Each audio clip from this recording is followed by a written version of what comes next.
Okay, we're live, guys.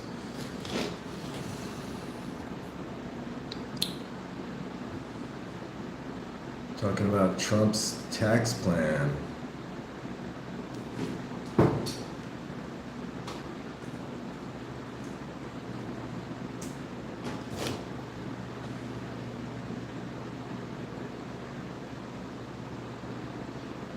Or anyway, his plan.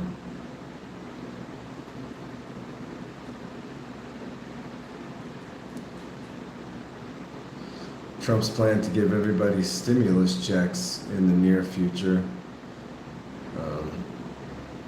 Anybody believe that's going to happen? What do you think?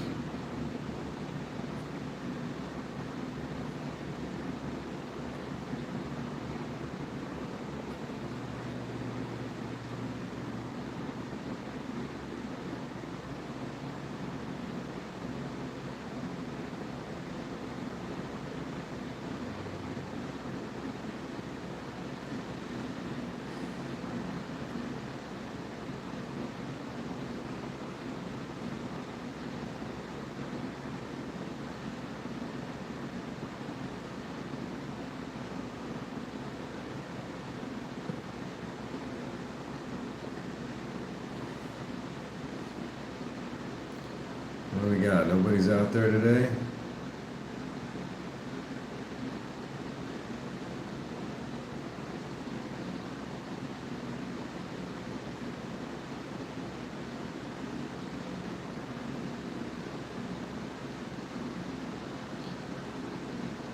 Okay, we'll start with a little Reddit tonight. I'm terrified. Florida woman who spent years voting Republican now faces losing the health coverage keeping her alive.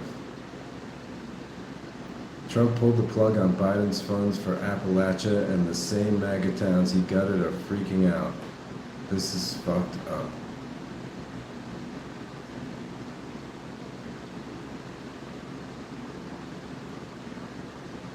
Trump pulled the plug on Biden's funds for Appalachia, and the same MAGA towns he gutted are freaking out.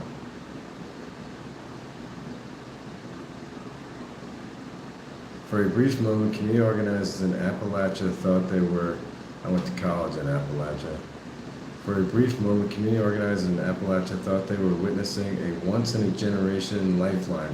Billions of dollars from the Biden administration had been earmarked in 2022 to help former coal towns rebuild their economies, create new jobs, and prepare for flooding. Prepare for flooding, blackouts, and other mountain environment risks. But on his first day back in office, Donald Trump eliminated nearly all of those clean energy and environmental programs, dismissing them as woke liberal scams, a decision now hitting hardest in the same deep red counties that delivered him some of his biggest margins. We knew we were living, quote, "We knew we were living in a historic moment," said Jacob Hanna, CEO of Coalfield Development, a nonprofit that has trained thousands of Appalachians in solar installation. Yeah, I think solar installation is a great career to get into right now in 2025. For one, you're working with your hands when you're installing solar, so you can't be replaced anytime soon by AI until like robots are, AI is replacing a lot of workers through, especially white collar workers who work at a desk on the internet. That's easy for AI to replace right now. But the hard things for AI to replace are going to be like solar panel installers, windmill, whatever they're called, workers, the guys who, those are skilled labor, electricians, fabricators, welders, all that kind of stuff is going to be the last thing for AI to replace. But AI, if you're a truck driver or Uber driver, that's coming down the pipeline pretty quick. So anyway, with this Jacob Hanna, we knew we were living a historic moment. CEO of Coalfield Development, a nonprofit that has trained thousands of Appalachians in solar installation, carpentry, and other job skills. To have it all taken away is deeply damaging and demoralizing. Hannah, a fifth-generation Appalachian, spent years building regional coalitions to help communities access more than $900 million from Biden's Inflation Reduction Act, the largest investment in Appalachia since the 1960s. Nearly all of it is now paused, gutted, or tied up in litigation. Just because Trump doesn't like Biden, because Biden beat Trump in the 2020 election. Trump is like a little kid, he holds a grudge. So anything Biden did, he wants to eliminate. And way back in the day, Obama made fun at like a correspondence dinner or one of those posh things that all those rich people and politicians go to. Obama made fun of Trump wanting to run for president. I don't have the video handy, but look that video up. He made fun of Trump wanting to run for president. And ever since then, since he's been president, everything Obama ever did, he's trying to get rid of. And I mean, it's spiteful, it's childish, but that's Donald Trump. The cuts came through the new Department of Government Efficiency, DOGE, headed by Trump ally Elon Musk, whose team terminated entire programs, including a $3 billion environmental and climate justice initiative. This is in Appalachia. Appalachia went huge for Trump. Many federal agencies, that's because people don't they vote with their hearts, not their minds. They like Trump, they think he's funny, but they never actually did the hard work to know what Trump is really about. Many federal agency staff were forced out, leaving remaining grants stalled for months. Every project Coalfield Development helped to coordinate, that's the name of the nonprofit, has been affected. On the ground, the political irony is unavoidable. In West Virginia, it's where I went to college, West Virginia, but I guess my heart's over here. I have a place in my heart for West Virginia. I love that state, but it is a big Trump state, a red state. They vote, I mean, I hate to say it, but they vote a lot out of ignorance, out of bigotry. And, even many of my friends, when I talk to my friends from West Virginia, I don't ask them who they voted for because I already know who they voted for. Trump won every county in 2024, averaging 70% of the vote. Rural counties like Clay and Wayne backed him by even larger margins. These counties, Clay and Wayne, these rural counties are the ground zero for the kind of mining they call mountaintop removal, where they just removed mountains, took them away, moved them to another place because the coal seams. Basically, I actually have a geology degree from West Virginia University, so I studied this in depth, but the coal seams in the mountains were so thin that it was more efficient and cheaper to take down the mountains and then sift out the coal later. But what that did to the environment is, first of all, the ecosystem is just devastated when you remove the mountain, but it also ruined the water, and cancer rates went up like crazy in all those counties. And the coal companies that did this, they've never paid a price. They hired some people in West Virginia, they gave a lot of jobs, and all the aftermath they never paid for, and they never will pay for it, because these coal companies get bought up by hedge funds or whatever, they get dissolved, all the equipment gets sold, and nobody's liable because we don't have a good system in the U.S. to hold these corporations liable for the damage they do in the future. In Huntington, West Virginia, once a booming coal transport hub, now battered by mine closures and the opioid crisis, the consequences are everywhere. Yeah, I know firsthand about the opioid crisis. I was a high school teacher for a while in West Virginia, and one of my ex-students died from an opioid overdose at 22 or 23 years old while he was in college in West Virginia after high school. He was one of my high school students. A multi-millionaire dollar development of the old Black Diamond warehouse has ground to a halt because federal reimbursements never arrived. Coalfield Development is still waiting for nearly $3 million. The site was meant to house new sustainable businesses, including a recycling enterprise called Roos Corridor, but all 6 EPA grants supporting it were cut, effectively killing the project. Solar Holler, a successful solar installation company, employing more than 100 people across 4 states, had planned to expand into the warehouse. Now, thanks to the elimination of solar tax credits and Trump's new tariff, raw materials prices have surged and the company's projected growth has collapsed. The massive increase in cost ends up being passed down to customers, said CEO Dan Conant. Yeah. And this is in West Virginia. Like, all these people who are losing these jobs, I guarantee you they voted for Donald Trump, because, I mean, he lied, basically. People believe him. I don't know why they believed him, because he lied 30,000 times his first 4 years in office. In Virginia's Lee County, where 85% voted for Trump and nearly half rely on food stamps, that's insane to me. All these people that rely on food stamps voted for a guy like Donald Trump who could never understand the plight of somebody. I personally was on food stamps, my family, when I was a kid, so I have sympathy.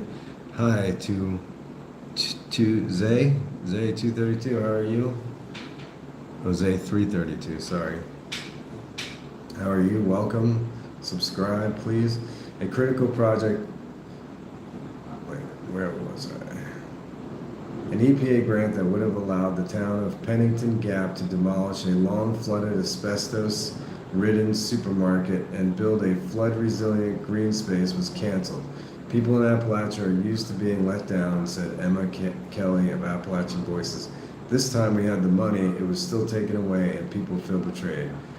Dante, another Trump heavy coal town in Russell County, lost funding for feasibility to convert its old rail depot into a solar-powered resilience hub. A critical project after repeated multi-day blackouts, the community also lost nearly $400,000 previously approved to replace its collapsed fire station. Yeah, you drive around these small towns in West Virginia and you see everything's just dilapidated. These are not frivolous things. These are basic services, said Lou Ann Wallace, a local Republican official. Even she struggled to reconcile the cuts with her support for Trump. I don't think the president knew. I'm one of his biggest supporters. I don't think the president cares, is what you need to be saying. And why you support him still? That's insane. You have blinders on. Across Appalachia, projects meant to improve safety, create jobs, and strengthen rural infrastructure are suddenly in limbo. Meanwhile, residents in the region, some of Trump's most loyal supporters, face deeper cuts to Medicaid, veterans programs, food assistance, and education.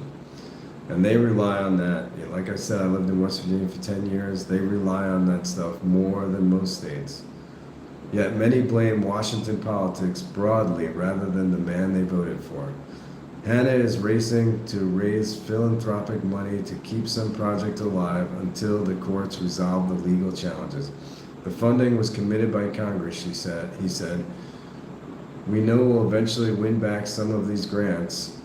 One objective was probably to remove confidence in the system. So we need to outlast what is a game of cash flow and a battle of morale. For many in the region, the promise of rebuilding Appalachia disappeared overnight, undone by the very administration they overwhelmingly helped elect. Yeah, so that's an article from Reddit. You guys who just showed up, go ahead and subscribe. I'm reading the Reddit thread, Leopards Ate My Face. It's always interesting to see what people are saying. It's getting more and more people on this Leopards Are Eating My Face, or you see more people coming on saying they regret Trump's vote. I'm on this feed all the time.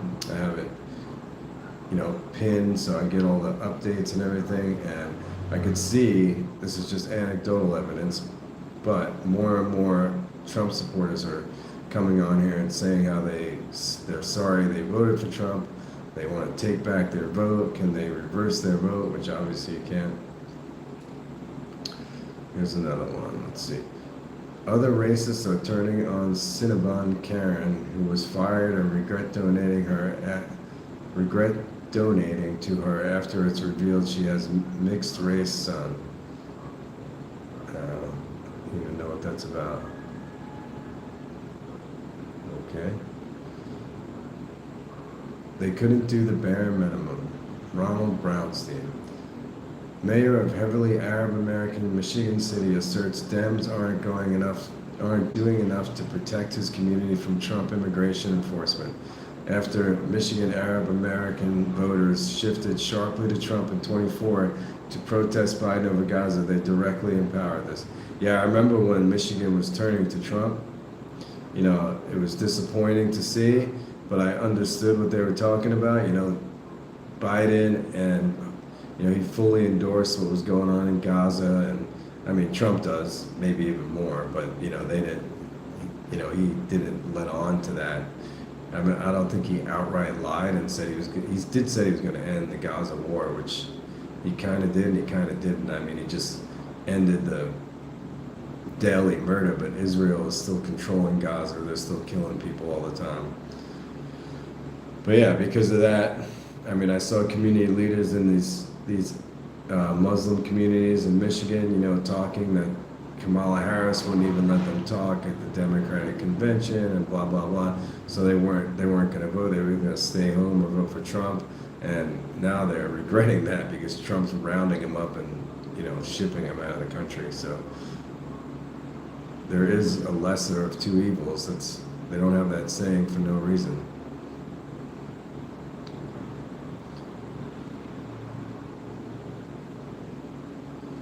Oh yeah, the farm aid package. So the conservative Reddit is like crazy. I go on there and I just want to scream, but because all the guys on there are super conservative, most of them are racist. It's just insane how they think. Trump, this is conservative Reddit, just somebody took a screenshot of it. Trump unveils $12 billion farm aid package amid China trade negotiations. Excuse me. Know what you're signing before it's too late. That's good. My brother-in-law is a farmer. Welfare increases are good as long as they go to people I like. White people as a Freudian slip, but that is how they think. If we don't stop kicking the can on undistorting our markets, we'll have no farmers and no welfare.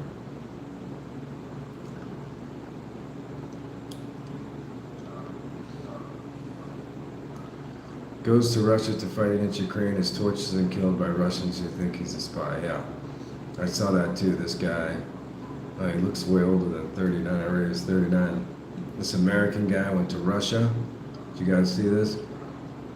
To fight for the Russians in the war. I don't know how, you know, how you have to see the world to do that. Russell Bentley. Oh, he was 63. I thought I read he was 39. He looks 63. Was grabbed and tortured by soldiers who thought he was spying for Ukraine. 800 million U.S. arms shortfall, says let's go. That's just another headline. But anyway, yeah. The 63-year-old guy, you know, he was a war veteran from here. He went to Russia to fight on the Russian side in the Ukraine war. I don't know why. 3 Russian soldiers were sentenced to up to 12 years in prison on Monday for torturing and killing Russell Bentley, a 63-year-old U.S. national who had volunteered to fight for Russia against Ukraine. I mean, that's against Ukraine. It's more like fight for Russia attacking Ukraine. Bentley went missing in April 2024 near Russian-controlled Donetsk after his wife said he had gone out in the aftermath of shelling by Ukrainian forces. Investigators said the soldiers beat and tortured him to death, then tried to hide the crime by blowing up his body in a car. A military court in Donetsk gave 2 soldiers 12-year sentences and the third 11 years. The case embarrassed Moscow, which has lured foreigners to fight in its side, while attracting derision from pro-Ukrainian observers about the treatment Westerners could expect if they volunteered to fight for the Kremlin.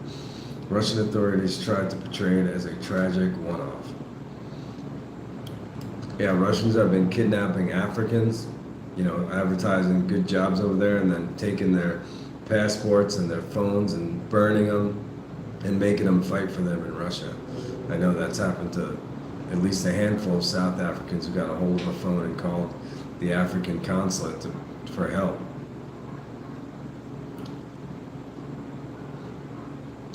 Five takeaways from Rep. Marjorie Taylor Greene's 60-minute interview. I didn't see that. Did you? Did you guys? Hurting the poor is the point. That's correct. Hurting the poor is the point. And you know that, I know that, but the poor don't seem to know that. Because let's face it, the most poor people, well, not most, that's not right, but let's put it this way.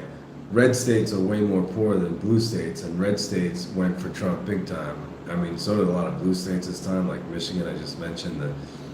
The Muslims went for him there, and now they're having their FAFO moment. Rep. Marjorie Taylor Greene doubled down on her criticism of President Trump in an interview on CBS's 60 Minutes on Sunday. Less than a month after the longtime Trump ally announced she would resign from Congress amid her public feud with the president. In the interview, Greene stood by the defiant stances she's taking against the president in recent months and said some of her GOP colleagues stay mum because they're terrified of publicly breaking with the president as she has. And that's not how a democracy is supposed to work. Yeah, the president has his bully pulpit and stuff, but they're terrified in another way. These, first of all, they're all cowards. I mean, I'll give it to Greene. She stepped out from the cowardness, but they're afraid that his crazy fucking supporters are gonna come and kill them or burn down their house or something if they turn on him, you know. And that's just cowardice. If you're that much of a coward, you shouldn't be in Congress. And these people, you know, they have security details and everything else. So how much of a coward are you? Greene addressed the rise in death threats against her and her family, saying it's clear to her that Trump's own, you know, and Trump encourages this, you know, he does it backhandedly, you know, so he's never culpable. What is it called? Stochastic terrorism. You know, he says, well, it would be, if those people ended up dead, it would probably be okay, or stuff like that.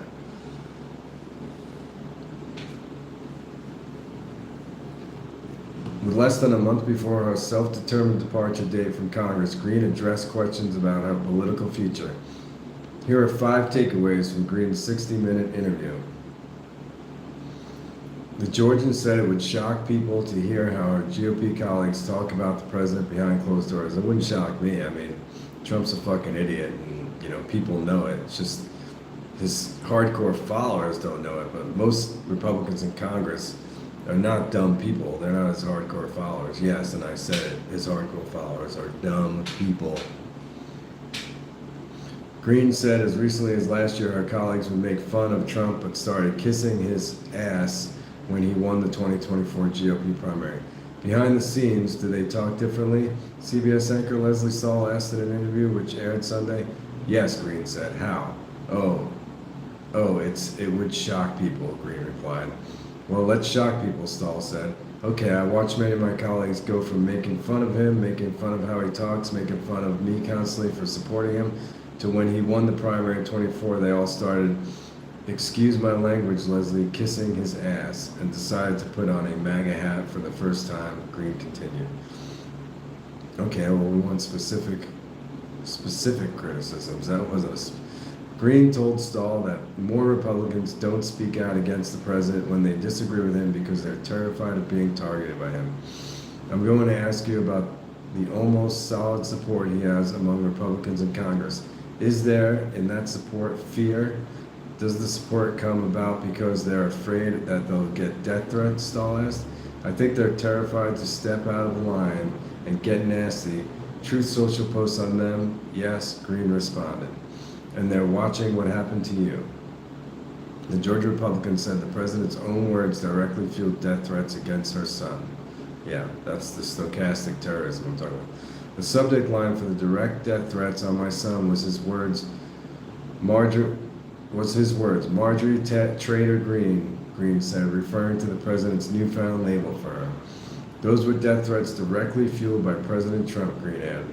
She said, you know, and it's fucked up that Trump's people, they go right to death threats and murdering. What kind of people are these that follow Trump? Let's say what you want about the progressives, and I know a lot of people say progressives are like that. They're not. The left wingers, like if AOC says something about a person in Congress, you don't see a bunch of progressives out there, say she always says shit about Marjorie Taylor Greene because, MTG is an idiot and says crazy shit like Jewish space lasers and all that stuff. But if she said something about Marjorie Taylor Greene, there's not a bunch of progressives out there. I guess Greene is learning this. There's not a bunch of progressives out there, within 24 hours threatening to bomb her house, burn her family alive, sending threat messages to her kids and stuff. She said she alerted the president and Vice President Vance to the death threats, and Trump, according to Greene, sent an extremely unkind response. I told J.D. Vance, I told them all, sent those directly to them, Greene said. J.D. Vance replied back to me, we'll look into it. I got a response from the president that I will keep private, but it wasn't very nice. See, she's still protecting him, though. She keeps it private. You're fucking stupid, Greene. Stall press, give us a hint of what the president said. It was extremely unkind, Greene replied. Yeah, I know. I've been following Trump long enough. I know what he said. He said, well, you deserve it. You should have been more loyal. You get what you deserve, because he's a spiteful, evil man. That's why. Greene also reiterated her concern that the president is too focused on his international agenda and isn't prioritizing needs of Americans. And that's true.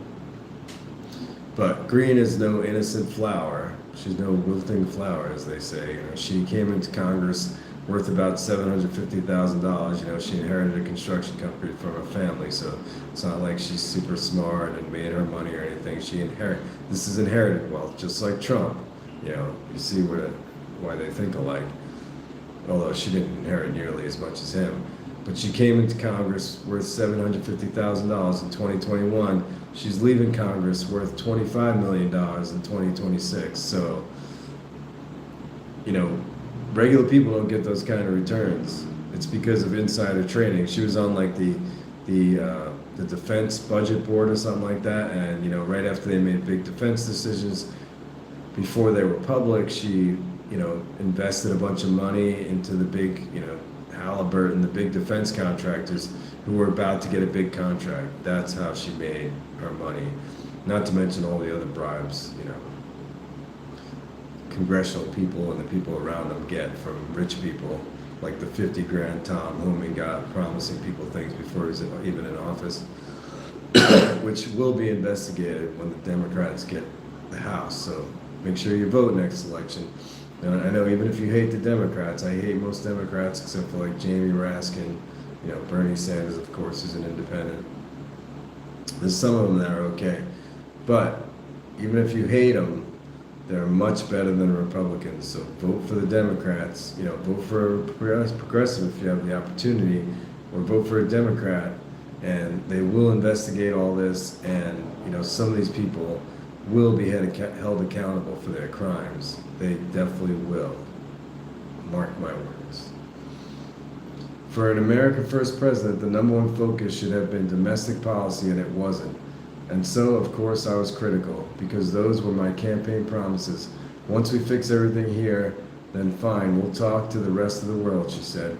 Greene also noted that when the president labeled her a traitor, it was around the same time he was entering controversial figures in the Oval Office. Entertaining controversial figures in the Oval Office, yeah. Osama, whatever his name is, the Saudi Arabian prince. I can't remember his name, but Mohammed bin Salman, yeah. He did this in the same time span where President Trump brought in the Al-Qaeda leader that was wanted by the U.S. government, who is now the president of Syria. Then within a week, he brought in Saudi Crown Prince Mohammed bin Salman, who murdered an American journalist, and then he brought in the newly elected Democrat Socialist mayor of New York, she said. That was the time span that he called me a traitor. Green now describes her ideological viewpoint as America first, but wouldn't accept the MAGA label. Are you MAGA, Stahl asked. She's definitely running for a higher office. I'm America first, Green said, and that's not the same as MAGA, Stahl followed up. I'll give her this anyway. She's definitely running for higher office because she's ditching that MAGA label, and she knows after this year, just the way the economy's going, MAGA is going to be toxic.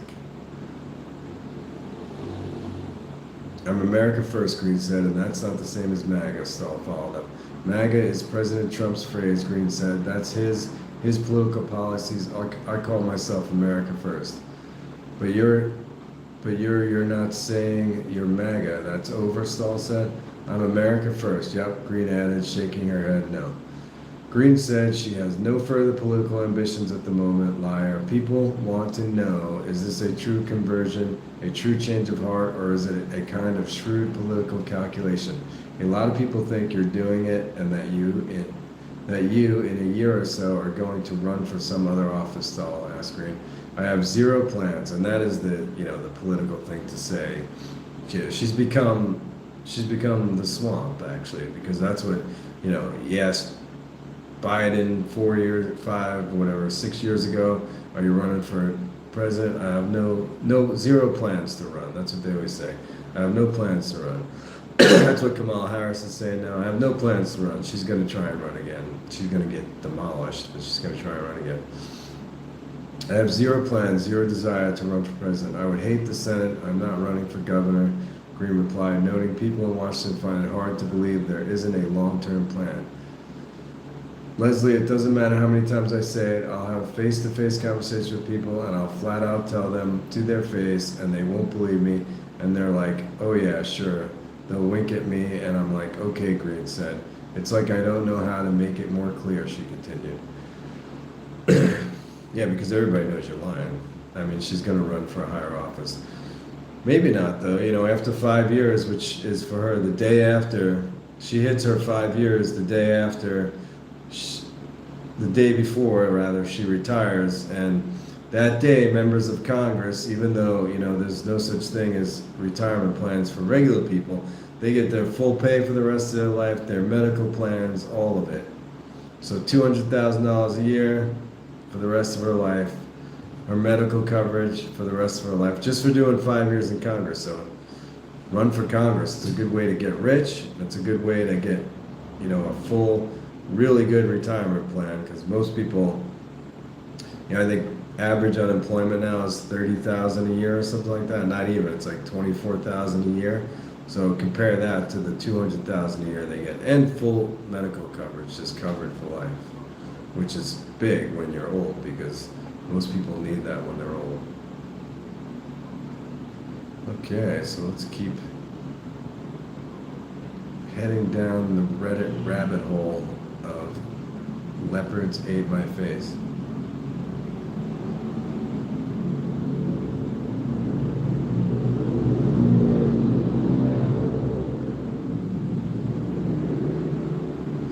I regret my vote. Trump's mega bill could wipe out my local grocery store by snap cuts. That's what you regret your vote over? I mean, I guess it is true. Like, where I live in Colorado, I mean, I have to drive an hour to go to the grocery store. The grocery store that's in my town just sucks. The greens are always wilted, and but they don't try, because I live in a actually small cattle town. It's a Republican town, and it's run, the town board is a bunch of Republicans, and they kept bigger grocery store chains from moving in because they're all corrupt. And one of the people on the board owns the only shitty grocery store in town that's overpriced, has terrible produce, and doesn't have most of what you want.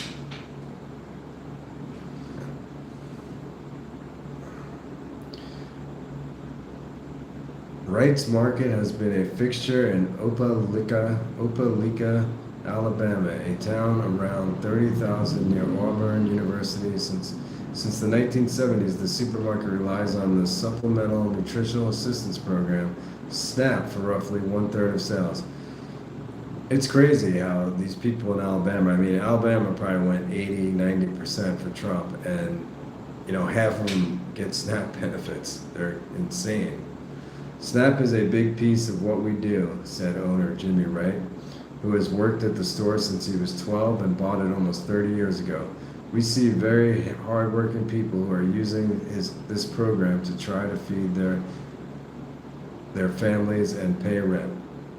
SNAP, formerly known, and rent is, Alabama probably has the cheapest rent in the whole country, but they probably also have the lowest wages and the shittiest jobs. SNAP, formerly known as food stamps, is the largest anti-hunger program in America. Recipients receive an average of about $6.16 a day, according to the Center on Budget and Policy Priorities. So that's what they feed their families with, $6. I mean, I'm sure they supplement it because most of them work. $6.16 a day. It's tough. I'm not gonna lie. Eat a lot of rice and beans and a lot of pasta, which is really unhealthy for you. I mean, it's not unhealthy to eat sometimes, but if it's all you eat, it's pretty unhealthy. But President Trump's One Big Beautiful Bill Act makes the largest cuts to food stamps in the program's 86-year history, jeopardizing assistance for more than 42 million people. It also imperils the program's role as an economic anchor for grocery stores and communities, particularly in rural areas, according to grocers and economists. I don't know how you guys feel about this. You can comment about it. But I don't think American businesses should be counting on government subsidies to keep them going. They should, the local businesses should pay their employees enough so they could survive off of what they get paid. Walmart's been one of the most heavily subsidized companies in the country for decades now. I've been hearing about this because they don't pay their employees enough. Like a third of all employees at Walmart are on food stamps, SNAP, because they don't get paid enough. We could just up the minimum wage to where all these big businesses, especially the big businesses, are forced to pay their employees enough where the rest of the country doesn't have to supplement them. Right? Do you agree? I don't know. Comment if you agree. SNAP is a great economic driver for our industry and the supply chain, including farmers, manufacturers, and wholesalers. That's another group. The farmers also count on SNAP benefits, which we need to figure out a way to where our farmers and our grocery stores aren't counting on SNAP beneficiaries to, survive, basically, like this grocery store. In May, Progressive think tank Center for American Progress identified 27,000 retailers, mostly in rural areas with large shares of SNAP recipients likeliest to shoulder the brunt of cuts. Large chains such as Walmart, Kroger, and Dollar General can absorb the hit.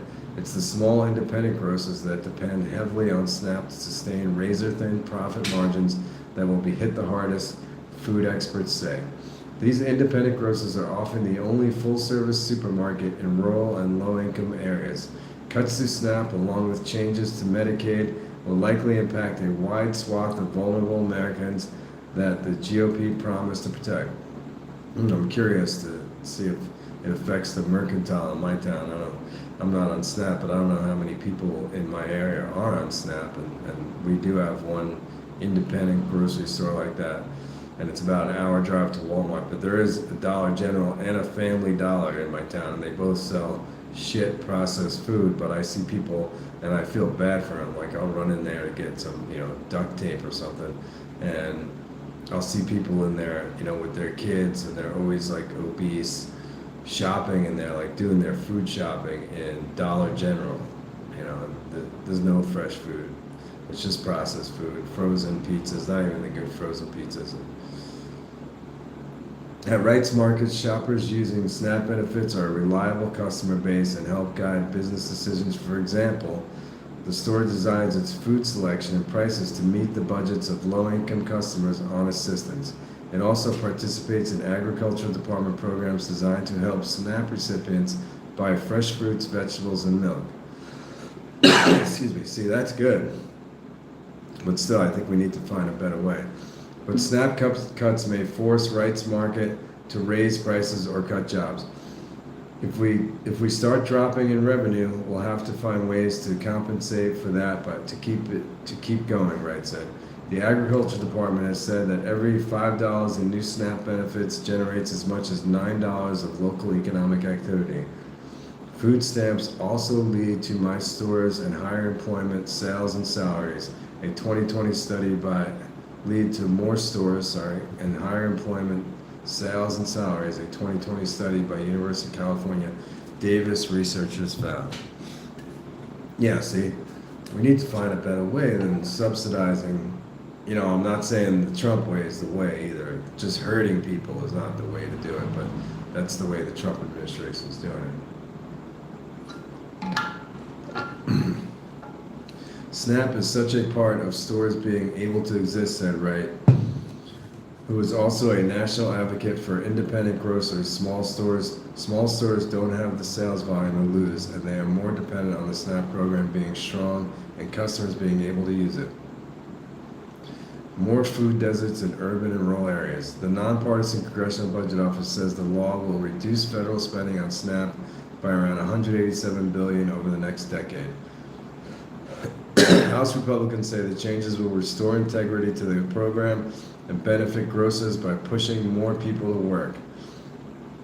New work requirements in the law expand to parents with children older than 13 and people ages 55 to 64.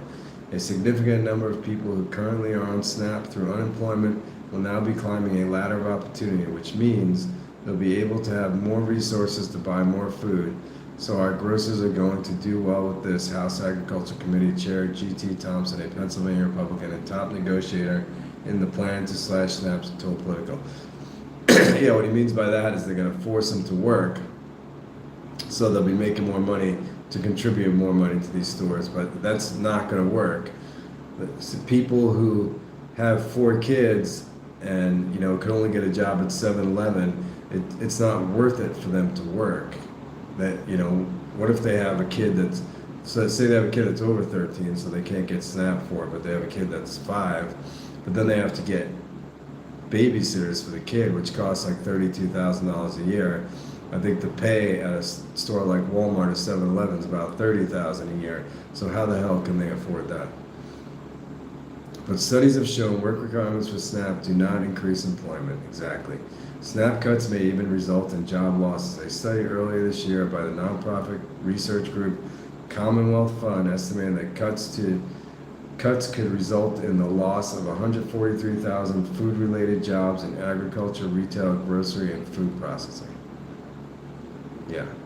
The grocery industry lobbied hard against the reduction in funding. In 2023, SNAP accounted for $124 billion in sales at 262,000 retailers, half of which were of superstores such as Walmart. Exactly.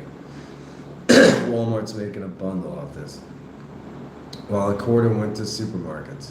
SNAP generates a tremendous amount of economic activity that is targeted at a specific sector of the economy.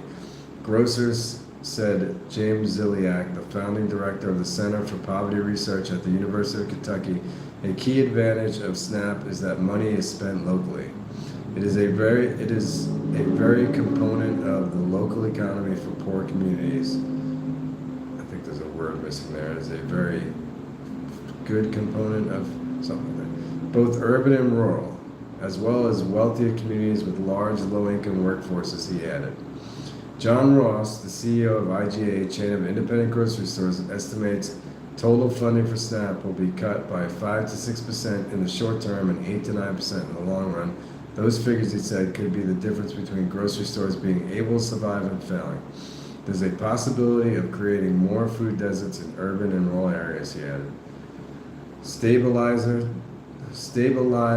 during downturns. Many economists say SNAP is one of the most effective social safety net programs, because people don't starve to death, because it acts as an automatic stabilizer during economic downturns.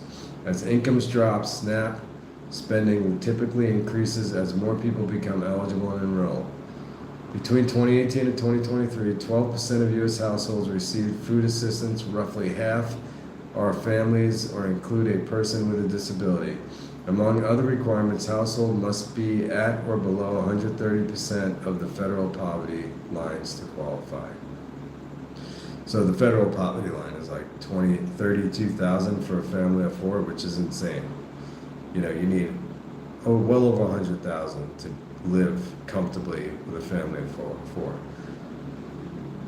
SNAP has been successful because it integrated with the market, said Diane Whitmore Schanzenbach, an economist of Northwestern University, who says SNAP relies on the private sector to provide the food that people can buy.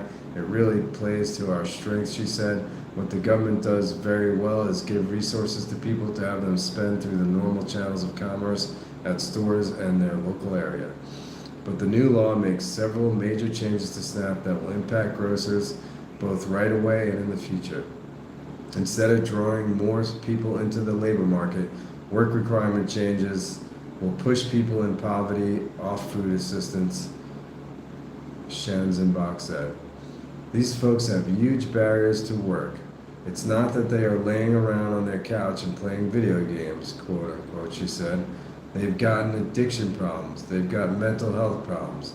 Saying, we're going to take away your food and that's going to make you work, defies logic. The legislation also shifts, everything's black and white with Trump administration, Republicans. Oh, people who get food stamps are lazy laying on the couch. It's not that they're, they have some kind of disability, they have a mental health problem, they have an addiction, which most of them do, and 40% of the people who are on SNAP are children. So it's no fault of their own if they're children. I was a child on SNAP. They called it food stamps back then, but it was the same thing. States have more limited borrowing power than the federal government, so SNAP will become a less effective stabilizer the next time a recession or state budget crunch hits, Schanzenbach said. During the Great Recession, SNAP was the largest source of spending for low-income Americans, helping keep businesses afloat. People are still going to need to eat, she said, but instead of going to grocery stores and stimulating their local economy, they're going to have to go to food banks, which do not have the capacity to fill this need. Exactly. Sorry, I don't know, what do you guys think? I think, if they're going to eliminate SNAP, they should do it slowly, not cruelly like they are right now.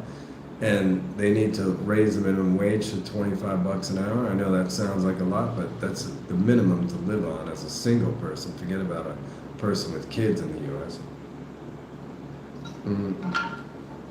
Rent is insane right now. Buying a house is even more insane. People just can't afford to live. Okay, let's keep going. I was going to switch over to the inflation feed, but I'm already 40-something minutes in.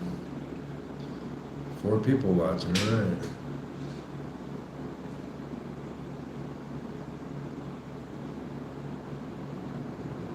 Clemeny sent a clapping seal. Oh, thank you. Oh, I got 1 of 5 gifts. Thank you. Thanks for the gifts, guys. Go ahead and subscribe and share this with a friend. Sign up so you see my next live stream, my next pre-recorded video. Those are, a little different usually. I have a whole bunch of videos already on there you can watch. Randall Shelby is a soybean farmer in Arkansas who voted for Trump to impose tariffs on China. Now with his farm hurtling towards Chapter 12, Shelby is enraged that his tariff-funded bailout check is not enough and attacks Trump for making him share with other farmers. It's a slap in the face. Oh, they already got their bailout checks? I heard they were coming. A slap in the face. Not all farmers happy with Trump's $12 billion aid package. Yeah, another $12 billion. $20 billion to Argentina, $12 billion to the farmers. Trump's just going on a spending spree, which you know what that's going to do? It's going to send up inflation even more.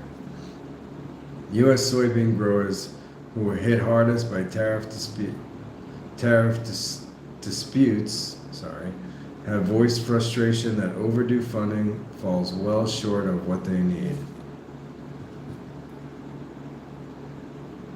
U.S. President Donald Trump has announced a long-anticipated $12 billion farm aid package to assist farmers caught in U.S.-China trade tensions, crediting his tariff strategy for making the bailout possible and asserting that his negotiations with China had led to the resumption of massive soybean sales.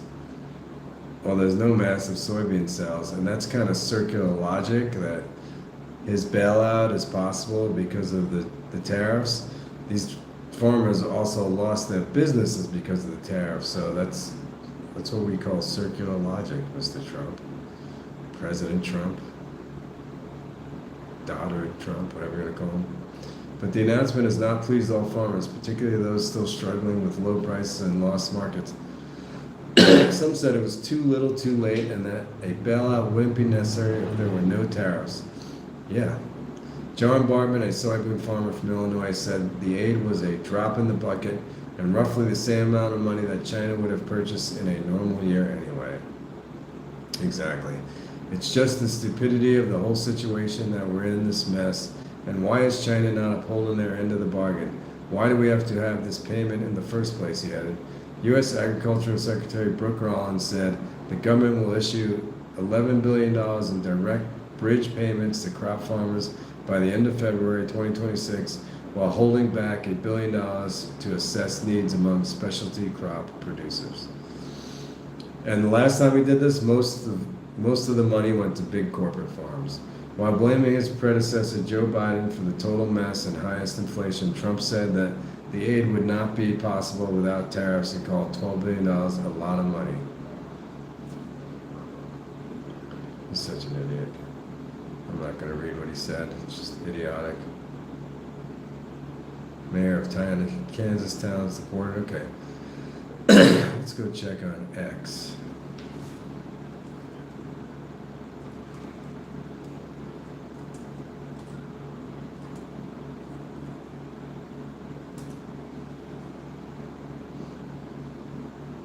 Five people watching, all right. Thanks, guys. Go ahead and subscribe.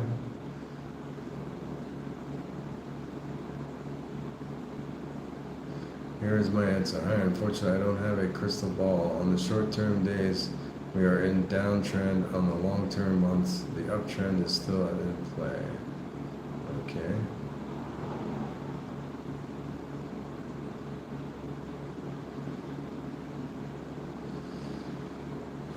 So nothing that interesting as usual on.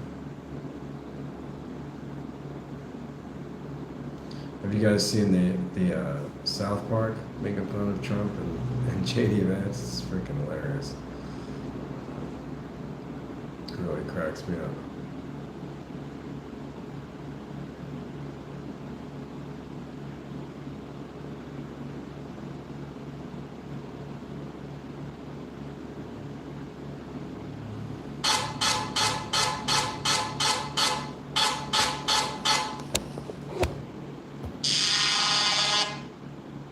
I recently purchased.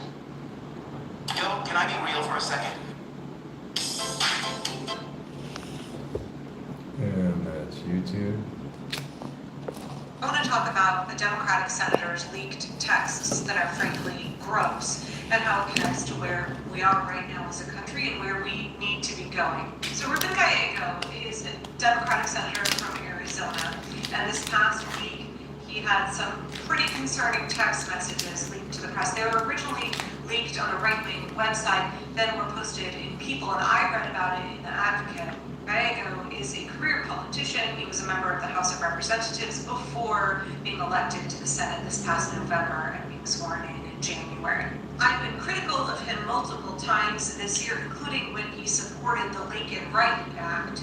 Early in the year, Gallego was repeatedly breaking with Democrats, and he told the Politico he was doing so because the Democratic Party was largely out of touch with where your average Latino is, which is true. We did see more Latinos vote for Trump in the last election. Now, the polling has changed significantly as Donald Trump has begun and carried out in earnest an ethnic cleansing against immigrants in this country, most of whom are from Central and South America. Oh yeah, I was very critical of Gallego early in the year for supporting the Lincoln Right after multiple other times that he was far right where I would have expected a a Democratic senator to be. Like even right in the establishment, he does vote with the corporate establishment Democrats overwhelmingly. But even amongst that lot, he was, yeah. So I was honestly a little bit shocked to read this reporting in People where Gallego had texted his friend saying, "We," meaning the Democratic Party, "used to be the party of sex, drugs, and rock and roll." So reading the texts, his friend suggests to him, Okay, I don't care that much about Ruben Gallego. You guys ever watched this show, Breaking Points? This is one of my favorite news shows out right now. It is both entertaining and also insightful, as he often is. And he has his own theories about why we are bombing these boats. Let's go ahead and take a listen to that. And they're not talking about Epstein, and they're not talking about whatever the hell else is Tim in Dillon, these comedian. documents that may or may not come out, redacted or unredacted. And they're not talking as much about the economy, and they're not asking to have health care. They're not asking what Palantir's doing, and they're not asking why 5 tech guys in AI control half the American economy in San Francisco. They're not asking any of that. They're just watching a boat blow up in the middle of the ocean. When you have this clumsy, kind of somewhat insane, over the top deportations, people are looking at this and going, it's unserious, it's childish, it's cruel. I think one of the problems with whatever the MAGA movement is involved in is it's duped their hardcore followers so much that the only thing left now is performative cruelty. Performative cruelty, that's his take, both on the deportations and also on the drug boats. And I don't know if you watched the whole thing, but basically the bit is, like, they're not releasing the Epstein files, the economy sucks, like, all these things are going sideways, they're not making good on any of these other promises or aspirations people have with the administration. So what is he?